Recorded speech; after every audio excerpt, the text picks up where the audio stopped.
Episode 1, Battle for the Pride Lands. The episode starts with Simba and Rafiki watching the sunrise. Then we see the burnt former House of the Elephants, which is slowly becoming green again. Jonjo is watching over it while the rest of the hyenas are asleep. Then we see the burnt Mizumo Grove. Then we see the Lion Guard looking at the tree that McKinney has planted in there. Then we see a montage of the Lion Guard doing their duties. During the montage, the Lion Guard members grow up a little bit and now they are teenagers. Simba tells the Lion Guard that now that they are much stronger, it's time to attack Scar and his army and finish this war once and for all. After that, we see Jonjo is much more doubtful of his life. He has almost decided to become a good guy now. And Scar knows that, so he sends the hyenas to a self-destruction mission. After that, we see the army of Pride Lands getting ready for the war that will happen at sunrise. Then the hyenas go to do their mission. They go to a secret lair and fight the Lion Guard. And the rest of Scar's army start a fire and trap both groups. Jonjo manages to escape, but not his gang. So he goes to Jessiri to get help. The Lion Guard and the rest of the hyenas escape through a secret underwater maze. The rest of the royal family are also trapped in the fire, but Anga and Hedithi save them. Jonjo and Jessiri reach Pride Rock, but the rest are already safe. Jonjo tells the Pridelanders that Scar told him if Kion roars as powerful as he can in the volcano, Scar will be gone. This is a lie that Scar told Jonjo, but Jonjo doesn't know that. Simba is not sure of trusting Jonjo, but Jessiri tells him that she trusts him. And also Maku tells Simba that if he was given a second chance, then so should Jonjo. So Jonjo and his gang are also on Pride Land's side. Then Scar tells Ushari how he got his scar. When Scar was the leader of his guard, a strange lion with a scar on his face showed up, and he is very similar to Zero. He is either her father or brother. I don't know why the Lion King franchise just establishes some questions and doesn't answer them, which leads to years of discussion in the fanbase. Do you think it is an intentional choice on the Disney side to always keep the Lion King relevant, or is it just laziness? The strange lion tells him that he can become a king by joining him, which really interests Scar, so he follows him. But then a snake that was the strange lion's friend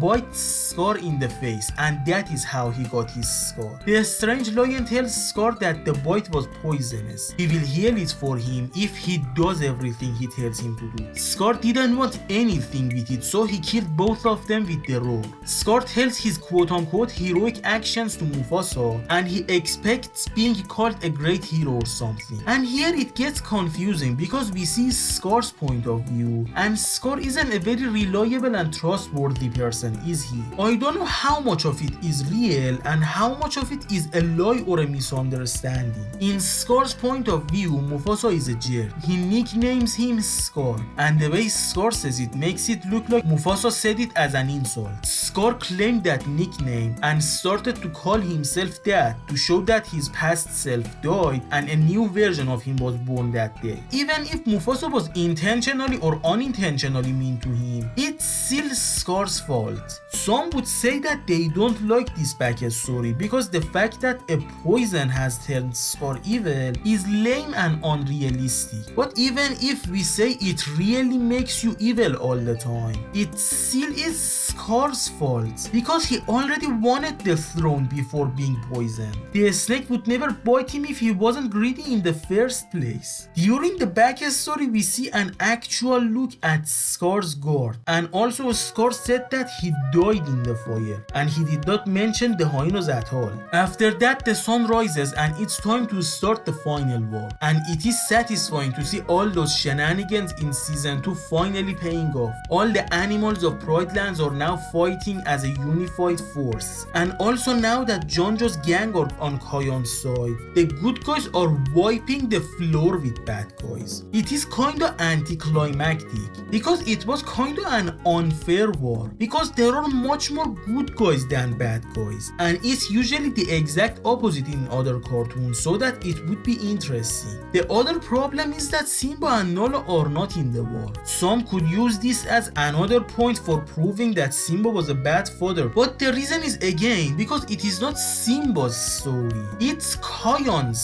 story. There are already too many good guys. Adding Simba and Nala to the list would make the war last for only 10 seconds, but I have an idea idea that would fix both problems. In season 2, Scar had a song in which we saw some animals made of fire. Scar would summon all the evil animals from hell or create animals made out of fire, and he would even recruit Zero and her lionesses. Then there would be enough bad guys to make an actual threat. Then Simba and Nala had to join the fight. Again, I know I have already said that the Lion Guard is aiming to be a kid-only show, but this is the Lion King franchise that we are talking about, and also there won't be a need for good guys to die. The Lion Guard reach Scar. Ushari bites Kion in the face. Just like Scar, Kion will have a scar on his face. Bongo pins down Ushari. Scar keeps trash talking to Kion, but again we see how much stronger Kion is mentally. Kion won't become evil because he is not like Scar. Kion remembers his conversation with Mufasa the last night. He told him that he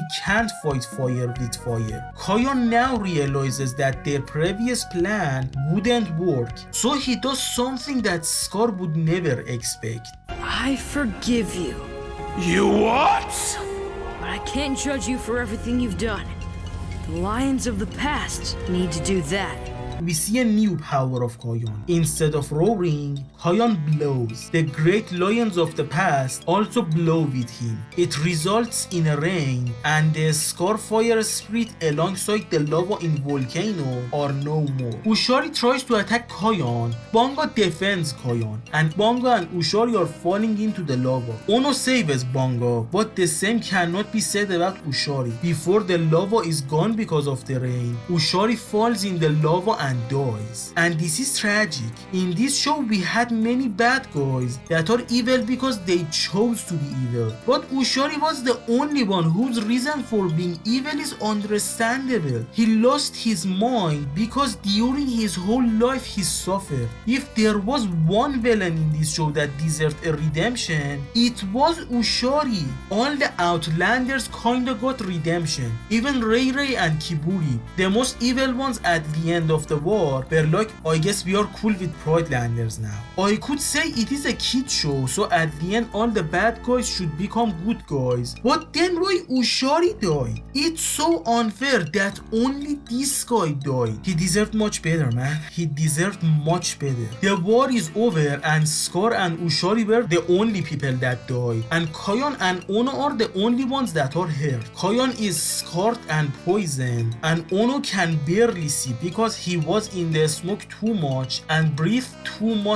of it while trying to save Bongo. Jonjo tells them that Jasiri should be the queen of the Outlands. It is a kid show, so of course all the bad guys accept it with no problem. Ushari's poison is now affecting Kion more. He accidentally roars at Bongo. They go to Rafiki. He does all he can, but it is not enough. He could just clean Ono's eyes a little bit and give some flowers named Tuliza to Kion to eat at least once a day to keep himself calm. Kion's family come in and are worried about him. Rafiki tells them that he can't heal them, but there is a place far from Pridelands called the Tree of Life where Kion and Ono can be healed. Ono, even with his damaged eyes, looks at the map and memorizes it. Simba happily allows the Lion Guard to go to the Tree of Life because they earned it. And also now that Outlanders will behave under Jasiri's rule and the dry season is over, they can manage it without the Lion Guard for a while. Now that Ono can't see good enough, Anga will become the keenest of sight. Kion and Simba are willing to break more traditions, and now Ono is the smartest. So now the Lion Guard has 6 members. The next day it is time to go, and Mekini will also go with the Lion Guard because once she went there as a kid with her parents. And that is where she met Rafiki for the first time and got chosen by the great lions of the past to become the Royal Medusi. And now we see a satisfying end to the episode as Mekini and the Lion Guard are slowly leaving the Pridelands. All the Pridelanders are saying their goodbyes to them.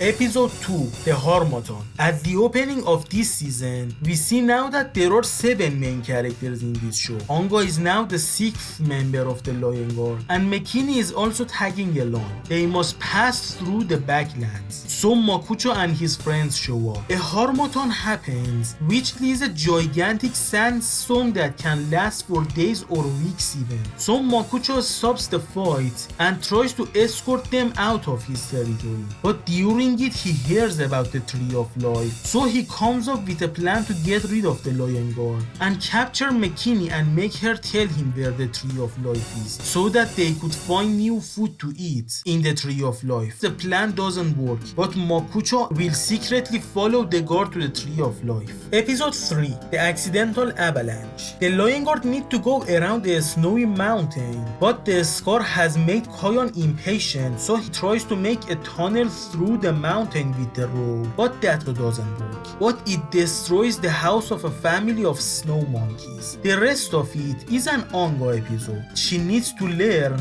to not be an antisocial, so that the snowy monkeys won't be afraid of her, so that she could save them and find a new home for them. And this is the only episode in this season in which I like Ongo. Only in this episode and her debut episode Ongo was interesting. Her interactions with other characters led to funny moments in these two episodes, but in the rest, she barely is a character. At best, she is just a lesser Fully. Nothing against her creators and her voice actress, but Ongo is not main character material. If she was just in a few episodes, I would have really liked her, but now that she is in all episodes of season 3, I don't. That's what I meant when I said Ongo is a great support character in my season 2 video. As a support character, she is great, but as a main character, she is not. Because I just don't have any feelings toward her. For other main characters, I either love them or hate them, but for Ongo, I feel nothing. Episode 4, Ghost of the Mountain. A bunch of red pandas think Bongo is a legendary hero that will save them from the ghost of the mountain. That ghost is actually a snow leopard, and Bongo accidentally reveals her by pouring color on her. So now that the red pandas can see the ghost, Bongo recruits them and tells them to fight for themselves. It's shameful that Bongo ultimately deals with the snow leopard with a fart, but it was interesting to see Bongo as a commander of an army. Episode 5, Marsh of Mystery.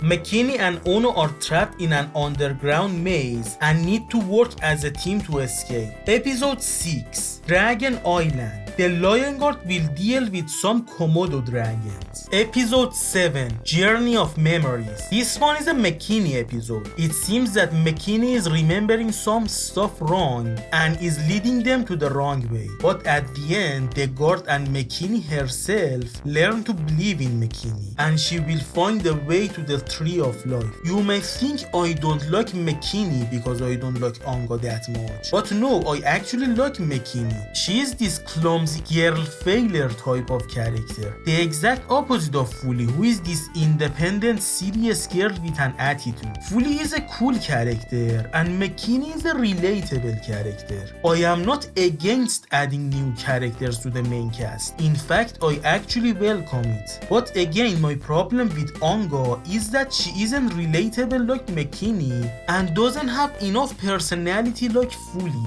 Episode 8, The Race to Tuliza. Koyon is grumpy, but they are out of Tuliza. They reach a sea. It's so salty that they can float on it. McKinney suggests Koyon to just relax on it while they find Tuliza for him. Koyon takes a nap while floating. Ongo sees some Tuliza and wants to go get it, but Fully tells her to keep an eye on Koyon while she goes to get the Tuliza. It is one of those few situations in season 3 that Fully will become the temporary leader while Koyon isn't himself. And she makes a good leader because she knows the strengths and weaknesses of her friends. While Fully is searching for the Tuliza, flamingos show up and start a dance party. And Koyon's friends do everything to make sure Koyon won't be waken up by the flamingos. Fully meets a male cheetah named Azad, which means free in Arabic. He also has Arabic accent and his catchphrase is "Mibinamet," which means see you later in Persian. As a Persian myself, it's cool to feel represented in my favorite franchise in the form of another good character in this show. But with all the Arabic and Persian stuff with him, I assume he is is an Asiatic cheetah, which is weird because not counting the Timon and Pumbaa shenanigans, the Lion King franchise happens in Africa, so having an animal from Asia in Africa doesn't make sense. But they probably wanted to do something different just for the sake of it, but it's good that at least they do their research and give a specific accent to a specific animal that makes enough sense. And nothing against it. Giving different accents to different characters is cool and makes them more iconic. But now I have to assume that not all the different accents in this franchise is African. Azad tells Fuli that she is in his territory now. Fuli tells him that she is looking for Tuliza for her friend, and Azad is kind of what Fuli could have been if she didn't meet the rest of the Lion Guard as a child. Just like Fuli, he is a good guy but full of ego. To Azad, it's weird that a cheetah has friends and isn't a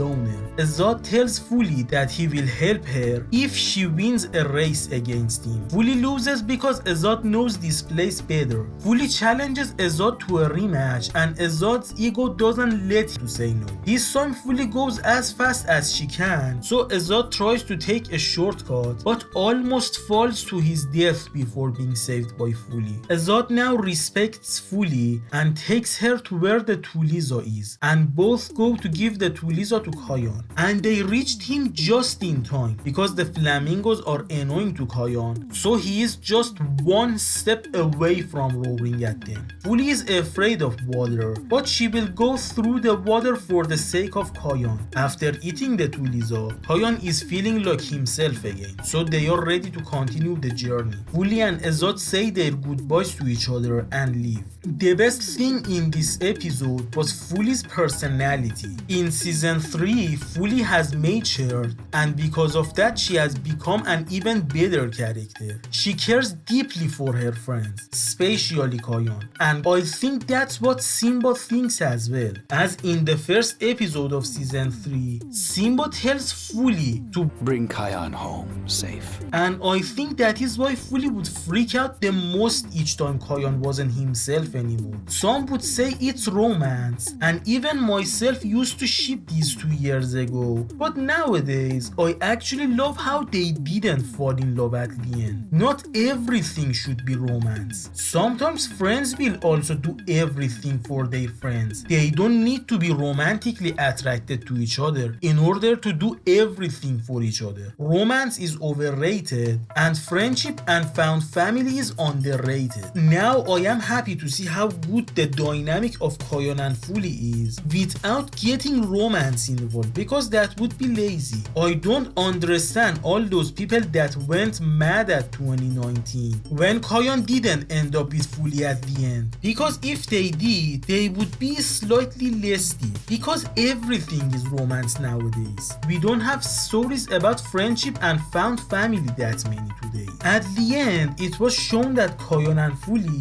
were more like siblings than anything else. Fuli was much more of a big sister to Kayan than Kiara had ever been. And nothing against Kiara, she's actually one of my favorite Lion King characters. And what I said is the result of this show not being about Kiara. I am sure if they wanted to focus more on her, we could see Kiara as a great sister. But they didn't, and because Kayan spent more time with his friends than his family in this show, we, fortunately or unfortunately, saw Kayan's friends as his family, especially in season 3. But Fuli was the star of this season if you ask me. It's heartwarming to see how much Fuli cares about Kayan. She loved him like a sister. Each time Kayan was acting out of character, Fuli was the first to try to prevent Kayan from doing something that he would regret later. And also each time someone would say bad things to Kayan, Fuli usually was the first to stand up for Kayan and defend him. Fuli understood Kayan the most. She was a real friend. A good friend should be supportive, but that doesn't mean your friends are justified to do anything they want. You should stop them from making mistakes, and you should make them learn from their mistakes when they make one, even if you have to be harsh on them. Fully is a great friend because she knows when to stand up for her friend and when to stand up against her friend. Episode 9, Mama Binturong. There is this character named Mama Binturong who I think is a parody of a mafia boss. She loves Tuliza, so she sends her porcupines to get Tulizas from everyone who has it. And the other animals are so afraid of her that they will run away when they hear the word Tuliza. She robs McKinney's staff, so Bongo goes to get it back. He has to defeat her with his fart, so as a result all of the Tulizas she has is destroyed. So she seeks revenge on Bongo. Episode 10, Friends to the End. The poison is really affecting Koyon and he is a jerk at the moment. Even the Tuliza isn't working that much. When he is called out for it, he goes away alone to clear his mind. During it, he falls down and is holding for dear life. The rest find it out but can't help him. So they get another animal to help him. An animal that Koyon had been a jerk to in this episode. He wasn't sure at first, but he eventually saved Koyon. Koyon apologized to the guy, and now that he has cleared his mind, the Tuliza did work.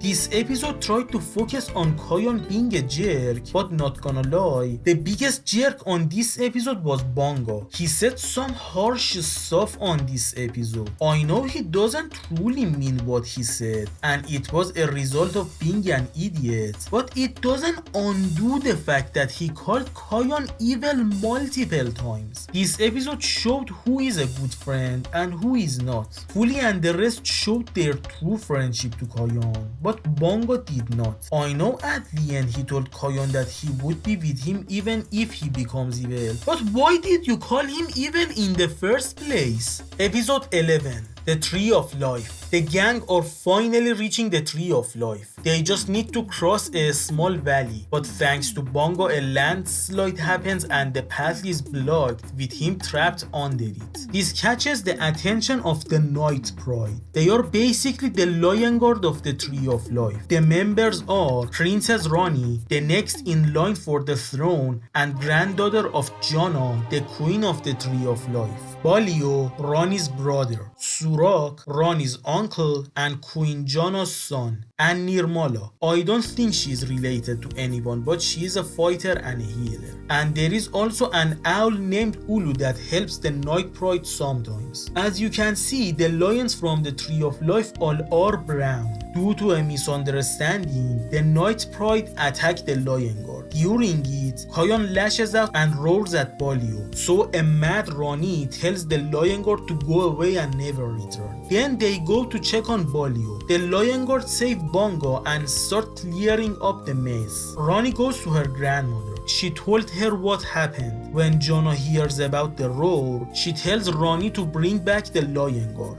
Mom? Dad?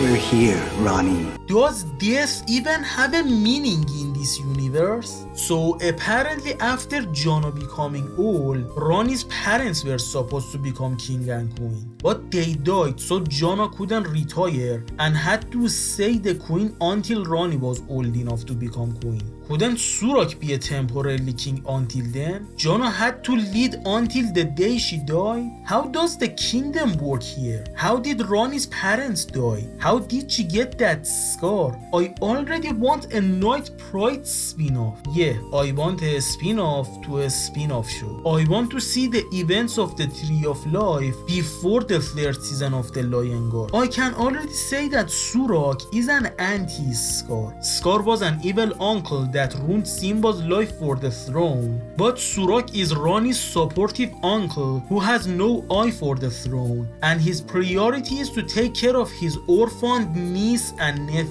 After a conversation with her parents, Rani is convinced to talk to Koyon. She sees that the Lion Guard have cleared the path, but they didn't go closer to the Tree of Life. She welcomes them to the Tree of Life. And here I should mention that the Tree of Life in this show is similar to the Tree of Life in Disney's Animal Kingdom theme park. This is something that one of the dear commenters of the channel has mentioned before. I don't know if this similarity was an accident or not, but if it really is intentional, then it is a very nice reference. Episode 12, The River of Patience. The injuries of Kayan is mostly mental than physical, so now he is having some sort of a therapy with Nirmala. She is teaching him patience. On the other side of the story, the animals that the Lion Guard fight against them during this season have teamed up to have revenge. Ronnie is mad at Kayan for it, but Kayan makes it up for them by helping them deal with the enemy. Episode 13, Little Old Ginterbong. Mama Binturong is back for revenge. Only Bongo has met her in person, so it would be easy for her. Because all the time Bongo is away from the rest and didn't meet her until the end that she was kicked out. She pretends to be a good guy so that she would be allowed in the Tree of Life. Now it's time for Ono to be healed. Queen Jono does her miracle and Ono is healed. Not completely though, but even without his superpowers, he still is a great part of the team with his cleverness and manages to ruin Mama Binturong's plan. But this episode has two big problems that makes this one of the few episodes of this show that you should stay away from it and never under any circumstance watch it. First is that Bongo has found another honey badger named Bingo, who is basically a gender swapped version of Bongo, but not as brave. This will lead to a fart joke so horrible, it is hands down the worst moment in the entire Lion King multimedia franchise. The other problem is Bongo's personality. It's time for Ono to be here. Everyone were there for Ono except for Bongo because he was too busy trying to impress a girl. We had 2 episodes in this season that shows Bongo is not a good friend. That is a result of his low IQ, but again it does not undo the bad stuff he does. Some would say this is the character assassination of Bongo, but I have to have my sword surrounding moment and say that Bongo had always been a bad character. I tried to be nice to him before, but I have to be honest with myself now. Should I mention how he is the reason that Ushari became a villain, or the many troubles he made, or all the times he was mean to his friends? This guy never did anything that made him special. The other 4 members had their moments, but not Bongo. Okay, you know Timon and Pumbaa, and you know they both have good characteristics and bad characteristics, and Bongo is like the combination of the bad sides of both of them. He is an idiot who stinks like Pumbaa and is selfish like Timon. With the exception of his bravery, Bongo has nothing else that makes him daring. Episode 14, Poa The Destroyer. Beshti accidentally destroys some stuff and that leads to shenanigans. This is a very childish and generic episode. If this happened in season 1, I would be fine with it, but not in the final season of the show. In season 2, we already saw in the episode Beshti and the Beast that Beshti had complete control over his strength, and he is such a soft person inside that his strength would never lead to collateral damage. But here he has become just like Shuja. This is an actual character assassination. Beshti is a little bit dumb, but he is usually aware of his surroundings. Not in this episode though. Episode 15, Long Live the Queen. Queen Jono dies out of old age in this one. It didn't execute it perfectly, but it's good that it tried to teach grieving to kids. Even though to an adult it looks ridiculous, it's good that at least the show tried to teach the concept of death to toddlers. After the death of Queen Jono and her burial, Ronnie will become the new queen of the Tree of Life. Episode 16, The Lake of Reflection.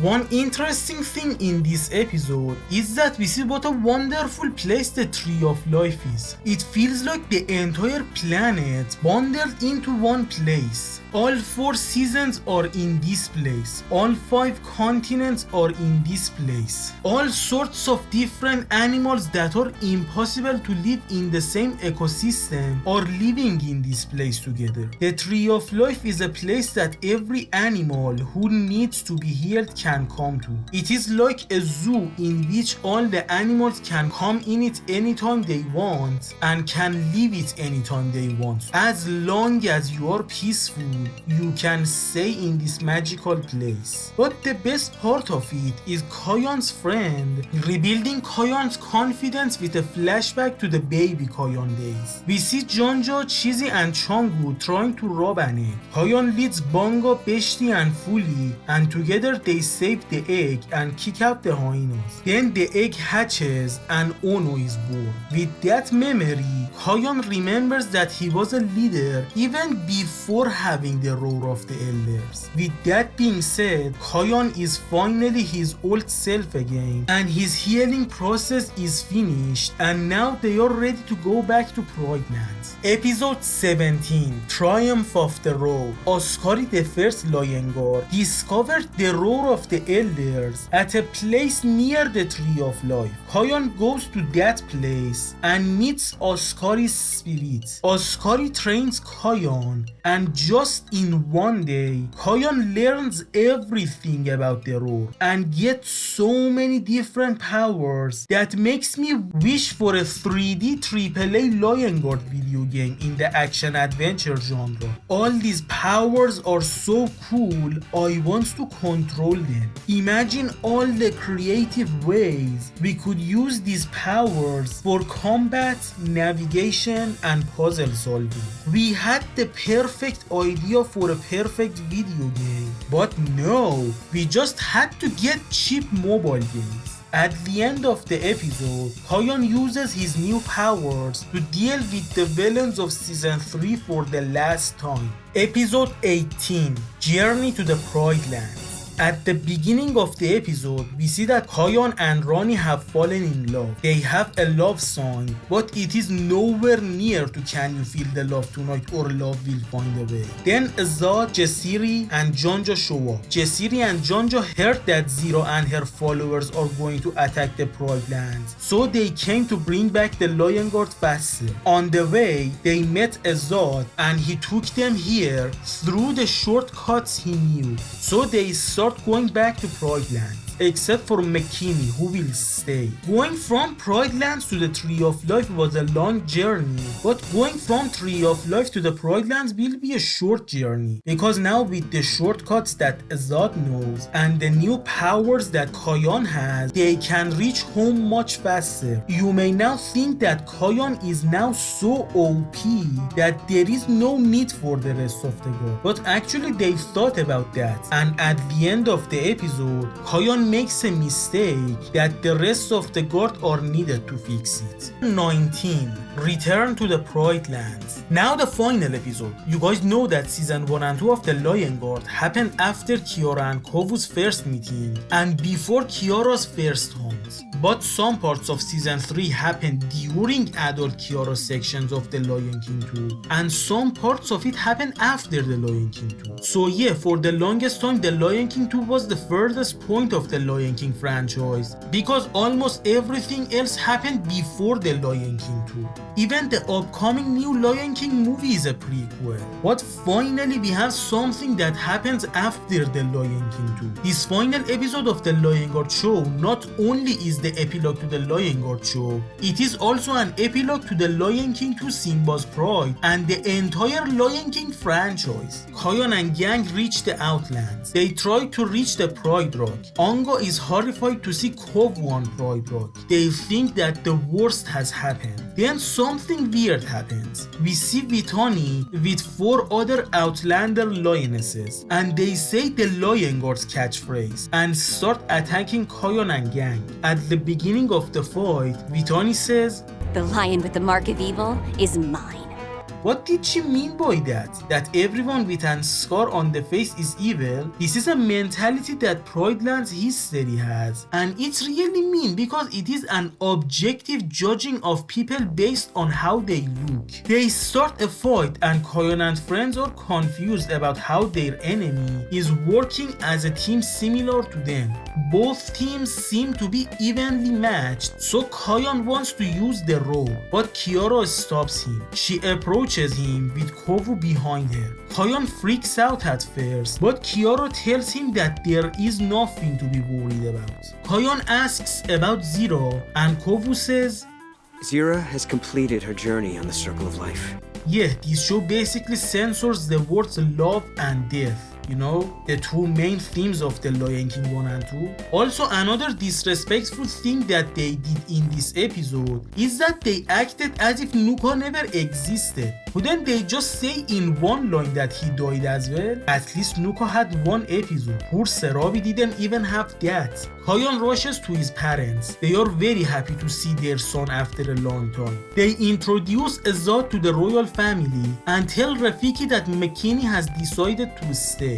Then they tell a TLDR version of The Lion King 2 to the Lion Guard. Then Proidlanders are coming to welcome back the Lion Guard to their home. Timon and Pumbaa and Beshti's dad are the firsts to come. There is seemingly something between Hedisi and Anga now. With the exception of Beshti and Ono, all the Lion Guard members have a love interest now. This scene is so heartwarming. We see everyone spending time with their loved ones. Bonga with Timon and Pumbaa, Ono with the bird family that he helped in the episode Ono and the Egg, and Beshti with the hippos, crocodiles and elephants. We see how much Metoto has grown up. Fuli and Azad are running through the antelopes to see the sunset, and they see the baboons, including the young one that Fuli saved once. This scene never fails to make me shed a few tears of joy. It's so cute. I mean, for 5 years this show was part of my life. And then Koyon is spending time with his family. Then Kiara sees that Koyon is not entering the cave and is just looking at the stars. So she goes and checks on him. They have a heart-to-heart moment. Koyon tells Kiara about Ronnie. Kiara makes a few jokes, but overall is very supportive. I said that Koyon and Kiara didn't have great moments together, but this single moment is a very good one. A moment doesn't need to be over the top to be special. Sometimes something as simple as just talking to each other under the stars can be a very special moment.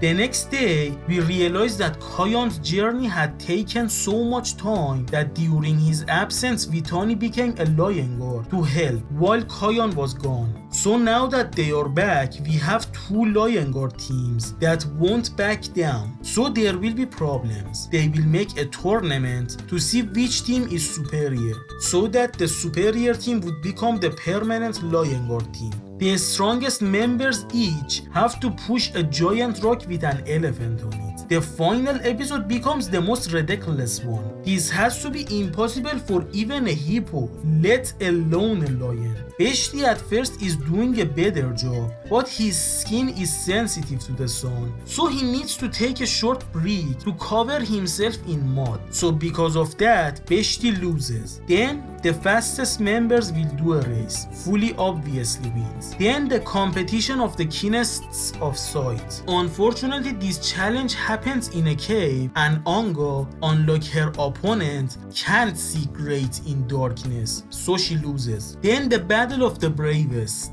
They need to do a dangerous task. Bonga's opponent is brave, but she is nowhere near Bonga's level of bravery, so Bonga wins. Which means it is a tie, and the fate of the teams are on the shoulder of their leaders. Vitani challenges Koyon to a machine dano. Koyon tells Vitani that this is an unfair fight because Koyon has superpowers while Vitani doesn't. But Vitani tells Koyon that it won't stop her from trying her best. which impresses Kayon. He thinks that this makes Vitani worthy of being a Lion Guard. So Kayon tells everyone that Vitani is the winner. Then he gives the roar of the elders to Vitani. The mark of the guard is on Vitani's shoulder now. Then she uses the roar, and as a result the mark on the shoulder of Kayon and his friends vanishes. The spirit of Ascari shows up. He tells Kayon how proud he is and tells them that their destiny is to be in the Tree of Life. The mark of the Night Pride emerges on the shoulder of Kayon and his friends. Kayon's roar is back. He shows Vitani who is the boss. We see the coolest thing that happens in the entire history of the Lion King franchise. He roars at Pride Rock and it's so powerful that the Pride Rock gets separated from Earth and is floating in the sky. Then he slowly makes his roar less powerful, and because of that Pride Rock slowly goes down back to where it was. Then the final scene. Almost all the characters are at the Tree of Life. Why? Because Kayon is getting married to Rani. We make fun of some Disney princesses about marrying someone they just met. But man, Kayon and Rani make every single Disney prince and princess blush. These two are the worst example. I mean, look at Kayon. His mane isn't even fully grown. He is still a teenager. Bro got married at the age of 15 or something. Now Kayon is the king of Tree of Life. Everyone is celebrating while the camera zooms out and we see the spirit of Ascari, Mufasa and Jono in the sky. Without considering that one weird thing, man, what an ending to the show and franchise. Kayon, this guy that at first was an irresponsible troublemaker, slowly became a responsible leader, a heroic person, and at the end, he became a king. Even before Kiara becoming a queen. The ending was satisfying in its own way, but the journey to this ending was rough. I feel like this season was the product of a rushed development. I feel like at the final episode, Kayon was supposed to be fully grown up with a fully grown mane, but they ran out of time. I mean, even the beginning of the episodes of season 3 didn't have the flashy title screen of season 1 and 2. And this season was shorter than the previous ones. I could theorize that they wanted to release this season before the 2019 remake, so that we could say we finished the Lion Guard era and have entered the photorealistic era.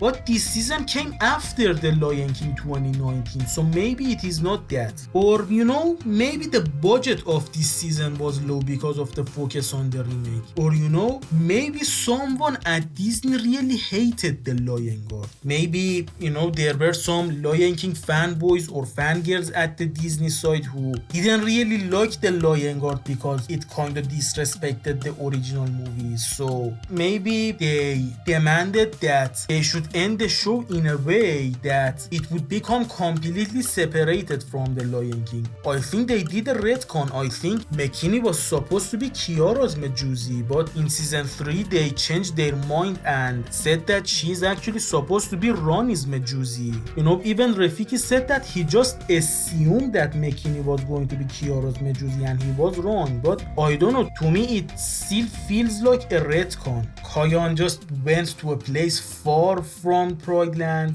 and got married and became a king, and his friends were also there because their love interests were also there. Maybe years later someone finally made an actual Lion King 3 or the Lion King 4 if you consider Lion King 1 and half the Lion King 3, or you know, maybe they could call it the Lion Queen. If someone wanted to write a story about adult Kiara as queen, then that person wouldn't be asked by anyone where are Kayon and the Lion Guard. I know that there are still a few elements in the Lion Guard that are still at Pride Lands. For example, Tifu and Zuri and some other characters from the Lion Guard are still there. But they are not important characters, you know. if they wanted to make a new Lion King movie, even if they existed in Pride Lands, there would be no need to focus on them. So there's that. These are all just a theory, you know. Maybe that's literally how they wanted to finish it, because they wanted it to be canon, so they didn't want it to influence the Lion King too much. I said before that I would rather this show being established as non-canon from the beginning, so that they would be free to do whatever they want. I feel like all these subjective problems that I have with this show is because they tried to be canon, so even they themselves couldn't be too ambitious, and even if they wanted to be ambitious, then somebody else could influence them from outside. Ranking time. Number 19, Little Old Ginterbong. I have already said that it has a very bad fart joke in it, and I also said that Bongo was a bad friend in this one. Number 18, Friends to the End. Again, Bongo was a bad friend in this one. Number 17, Mama Binturong. I don't know, I just don't like this character. She is not interesting at all. Number 16, Poa The Destroyer. Beshti was too dumb in this one, and most of the characters were dumbed down for this episode, and yeah, it's very generic and childish. Like, this episode belonged to season 1, not season 3. Number 15, The Harmattan. It is not a bad episode by any means, but it is not anything special either. Number 14, The River of Patience. Again, this episode is not bad, but is not special either, but I guess learning patience is a good thing. Number 13, Dragon Island. Again, not a bad episode, but not special either, but you know, that one Moses reference was kinda cool. Number 12, Ghost of the Mountain. Again, not a special episode, but I don't know why the way that Snow Leopard became invisible by hiding in the snow, it was interesting. I don't know why, but it just gave me a good feeling. Number 11, Marsh of Mystery. Bongo was annoying in it, and McKinney was kind of annoying in it. But those parts that McKinney was trying to follow those shiny bugs, I don't know, those kind of lights always gave me a good feeling. Anytime I saw something like this in a game, cartoon or movie, always interested me, you know, it feels so magical. I think this magical feeling is what also gave me a good feeling in a Ghost of the Mountain episode. Yeah, I don't have a good reason for it, it just gives me a good feeling. Number 10, The Accidental Avalanche. This episode was an Anga episode, and I said before that it's the only episode in this season that Anga was interesting in it. Number 9, Journey of Memories. I know this episode could be tedious to some people, but I like this kind of flashbacks. Number 8, The Tree of Life. It just felt wrong to put it lower on the list. Number 7, The Race to Tuliza. At first this was on my number 1.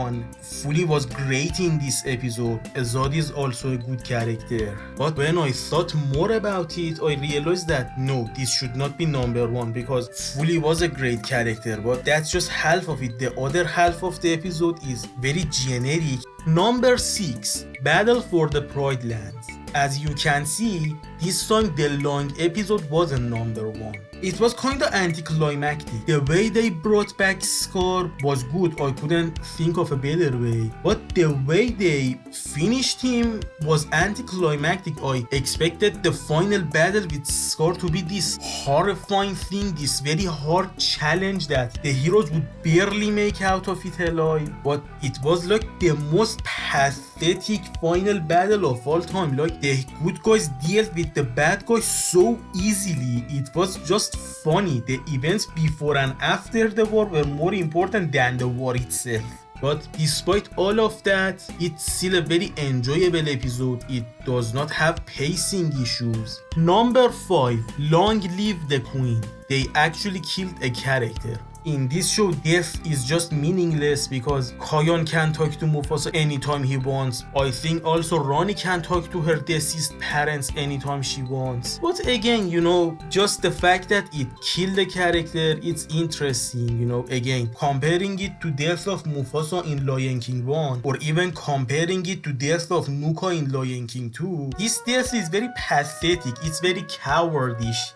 By Lion King standards, it's really nothing special because we had much more heartbreaking deaths than this. We barely spent time with Queen Jana to care that much about her. But you know, if we don't compare it to Lion King, if we compare it to other kid shows, and I mean just kid shows, you know, because I know there are some adult animations that are so good, this show is nothing in comparison to them, but if we just compare it to modern kid cartoons, yeah, this show is good actually. Number 4, The Lake of Reflection. I love the flashback to the baby Kayon days in this one. It showed that Kayon had always been a good leader. Number 3, Triumph of the Roar. All the new powers that Kayon got in this episode are really cool. Number 2, Journey to the Pride Lands. Again, Kayon had cool powers in this one. All the different and creative ways he used his roar was really interesting. But I also liked that at the end they showed that no, because he has the roar, it does not mean that he can do everything he wants. He got a little bit of an ego boost, so Kayon made a mistake and then his friends were needed to fix the problem, and the episode kept Kayon's ego in check. And number 1, Return to the Pride Lands. It's a great epilogue to the show, The Lion King to Simba's Pride, and the entire franchise as a whole. Even though it would not be the way I would have ended the show, it's still a good ending to it. I mean, I would like to see a season 4 of this show. But even if we never get a new Lion Guard project, I would be fine with it because the ending was satisfying in its own rights. So that was the ranking, but now my opinion on season 3 in general. I said season 2 is slightly worse than season 1, and now I also say that season 3 is slightly worse than season 2. Again, the reason of it is the higher expectations and the wasted potentials. I mean, if it wanted to be canon to the Lion King, then it would be cool if Kayon died or something. Or maybe all of the Lion Guard members, or maybe some of them. Or you know, maybe just Kayon would have died and maybe Fully would become the leader after that. Or maybe they were so heartbroken by Kayon's death that they would retire from the Lion Guard thing and continue their life without it. Or maybe they wanted to continue it but Simba wouldn't let them because his son has died and he doesn't want any other young person to die as well. Maybe for example he would say to Beshi, what would I say to your father if you died as well, or something. Or you know, maybe Kayon and Beshi died and Simba would feel guilty about that, and that's how he would become a jerk in Lion King 2. And maybe Beshi's father would say to Simba that their sons chose to sacrifice themselves, so Simba shouldn't blame himself for something. Or if the Lion Guard accepted itself as a non-canon fun thing, then they could still do a cooler thing without being too much serious. For example, it would be a cool thing if the Pridelanders actually lost the war. Then, no, maybe all the 7 main characters, or maybe just half of them, would run away to the Tree of Life to heal themselves and find new allies and come up with a new plan to strike back. And you know, maybe even Simba, Nala and Kiara were also with Kayon to the journey of Tree of Life. And you know, on the way they would find new allies, and you know, when they reach the Tree of Life, it could be similar to it. You know, Kayon and Ono would be healed, Kayon would fall in love with Rani, then Kayon would find new powers. And also during the season we could also focus more on Simba. We could see that he has lost his confidence, he feels like a failure, he feels bad for leaving some of his subjects to fend for themselves while he has left them. And you know, during it he would go through an arc and learn to believe in himself, and then later he would do a heroic thing to save Pridelands from Scar. And you know, on the other side we would see some Pridelanders that could include some Lion Guard members. They would be fighting against Scar in order to protect the rest of the Pridelanders that are trapped in there. Then, Scar and Zero could become the Dark King and Queen of Pride Lands, and then the Pride Landers that have ran away from Pride Lands, they would feel bad for them, they would be worried about them. Then, it could make some drama, some Pride Landers would think that their king has abandoned them. And then, at the end, all the good guys would strike back and, with the newfound confidence, with their new allies, with the new powers that Koyon, and, at the end, they could defeat them and miraculously all the good guys would survive. For a while that Scar was ruling the Pride Lands, maybe we could focus on children of Scar and Zero, Nuka, Vitani and Kovu. We could see Scar has corrupted them, or if they are actually secretly helping the Pride Landers while pretending to be on Scar's side. Or maybe some of them only, maybe Nuka would be loyal to Scar and Zero, but Kovu and Vitani would be against them. And at the end, Scar would be gone forever. Zero could also get killed. Maybe Nuka would even betray his parents and join the good guys. Maybe, his siblings would convince him. Or maybe he would stay loyal to his parents and he would have died as well. But, Kovu and Vitani would definitely stay on the good side. Maybe thanks to them, Simba, Koyon and the rest could win against Scar and Zero. Kovu and Kiara would fall in love and get married. And, Vitani would show his worth, and then Koyon would give the role to her. And then Koyon and his friends would go back to the Tree of Life, and then Koyon would get married. The ending could stay the same, but the journey to the end would be different. And yeah, stuff like this. I could again complain more, I could tell another bad fan fiction, but that's not the point really, You may think that I dislike the Lion Guard because of the amount of ways I said how they could quote unquote improve the show. But I'm complaining about it because I love this show. I didn't complain that much about the Timon and Pumbaa show because I just don't care about that show. But I do care about this show. When I say I am disappointed by it, that's because I love this show. That's because I know this show could be better. Despite all the complaints I have about this show, despite all the wasted potentials, despite all the flaws it has, I still love all 3 seasons of The Lion Guard. I wouldn't say it 5 years ago. At the year of 2019, I actually was very salty towards season 3 and to some extent to season 2. But now I am at peace with it. Now I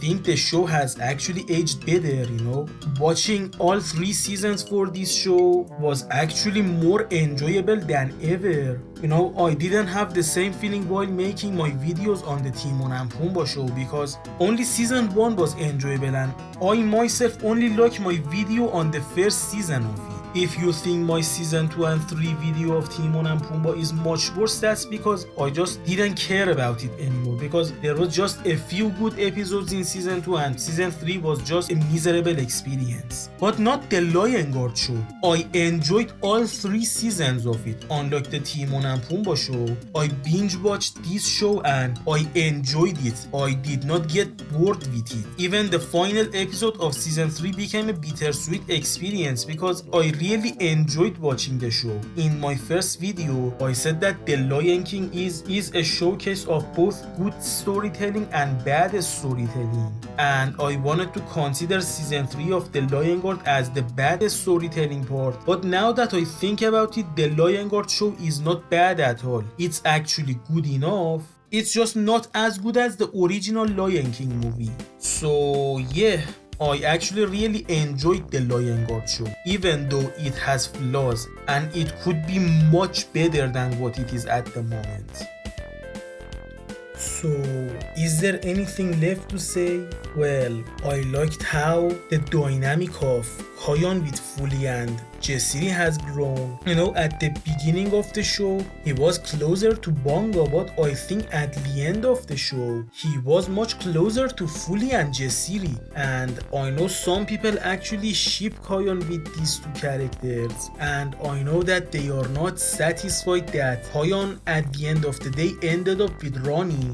At the year of 2019, I was really into Lion King fanfictions, and at that time, the amount amount of fan fictions in which I would see Kion would lose his mind and kill Rani and their kids or something, or all the horrible ways Rani would die, or I don't know, Rani becoming a psychopath so Kion just left her and like married fully or something. The amount of toxic stuff I saw because of it was unreal. I am against toxic behavior all the time, but to some extent I can understand where they come from. You know, Kion has a fun dynamic with Fully and Jessiri, but he did not have fun dynamic with Rani. They just had a very generic love story, and that's why I think we could have a season 4 for this show, but not right now. Give it 5 more years. You know, in 2030 would be a good time to get the season 4. You know, by that time all the voice actors has grown up even more, and you know, in season 4 we could see that all the Lion Guard members are fully grown. You know, Kion could have a fully grown man. He could be a full adult at season 4.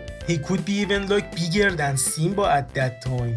Most of the main characters are married now. I don't know if they should have kids as well or not. That decision would be up to the producers of season 4. In that season we could see the dynamic of Kion and Rani. You know, they could develop the relationship between these two characters and also the other Lion Guard members with their love interests. It would be cool to see that years has passed and maybe Rafiki has finally died out of old age. When McKinney realizes that she decides to stay in the Pride Lands, you know, maybe at the Tree of Life there are so many healers that there is no need for her. Maybe that place is so magical there is no need for her magical staff. Maybe, you know, she could even leave her staff at the Tree of Life and, you know, at Pride Lands she would actually use Rafiki's staff. That would be cute. You know, maybe the Tree of Life is full of so many smart people that there wouldn't be a need for Ono. Maybe we could have seen that in the Pride Lands Zazu has gotten old and he can't do his duty as good as he used to, so Ono would stay in the Pride Lands to do his job. So, you know, McKinney and Ono could become Kiara's Medusi and Major Domo. We could have seen that Timon and Pumbaa are becoming old. Yeah, you know, maybe we could see that Simba and Nala are also getting a little bit old, just a little bit. You know, maybe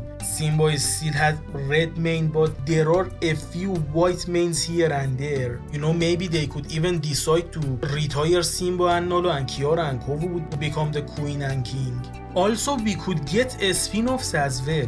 I've already said that I want a Night Pride spin-off. Also, a spin-off for Vitani's Lion Guard would be cute. They could call it the Lion Scar. Or, you know, maybe after they made season 4, they would have made season V. You know, that V could stand for the number 5, but it would also be V for Vitani, you know. Season 5 or season V would be about Vitani's Lion Guard. Also, I would like to see a story about Scar's Lion Guard. Maybe call it the Lion Guard season 0, and it would be up to them if they still wanted to keep it childish or if they wanted it to be darker. The amount of episodes on it would again be the decision of the producers of that show. Maybe it's just 6 episodes about the important parts in Scar's life. Maybe it's 12 episodes to be more. Maybe it's like 20 to 30 episodes to like show his entire life.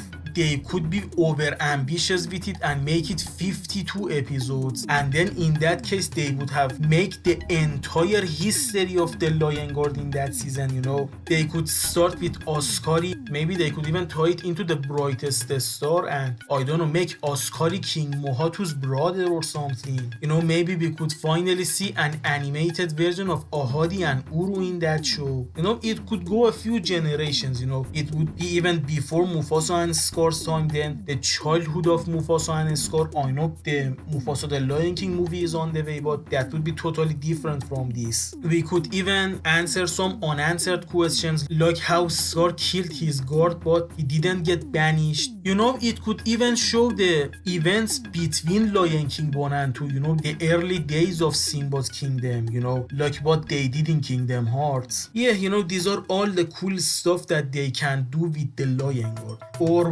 what if stories would also be cool. You know, maybe they did a what if story in which Scar actually did recruit Zero. No, I'm not letting go of that one. Even if we won't get new Lion Guard stuff, I'm satisfied with where the show ended right now.